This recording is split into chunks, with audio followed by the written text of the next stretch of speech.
ओम शांति। दशहरे के दिन सब तरफ रावण का पुतला बनाकर एफिजी बनाकर के जलाते हैं। जलाया तो उसी को जाता है जो दुख देता है। तो दुख क्या देता है, कौन है जो हमें दुख देता है? एक्चुअली ये कोई बाहर के रावण की बात नहीं है, लेकिन ये हमारे अंदर के विकार हैं। रावण को 10 शीश दिखाते हैं, जैसे शक्तियों को भुजा दिखाते हैं। भुजा सहयोग की निशानी है, लेकिन 10 शीश विकारों की निशानी है, ईगो की निशानी है। जहाँ ईगो है वहाँ दुख है। कहते हैं ego is the root cause of all suffering, माना सारे दुख का कारण ही ईगो है। ईगो है ही क्या? ईगो अर्थात जो मुझे ठीक लगता है वही राइट है, और अगर मैं राइट हूं तो सामने वाला गलत है। जहाँ ईगो है वहाँ एक्सपेक्टेशन होती है, अपेक्षा कि सामने वाले को मेरे अनुसार करना चाहिए। अभिमान अर्थात अभी अभी मेरी बात मान, और अगर सामने वाला मेरी बात नहीं मानता तो क्रोध आता है। ना जहाँ अभिमान है वहाँ क्रोध भी आता है।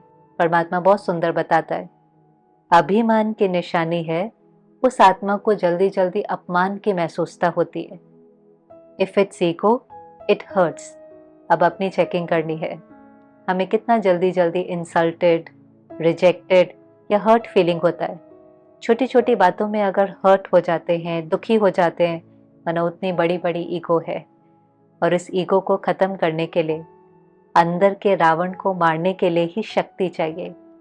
पर हम ये अकेले नहीं कर सकते। अगर हम अकेले इस रावण को मारने की कोशिश करें तो इम्पॉसिबल है।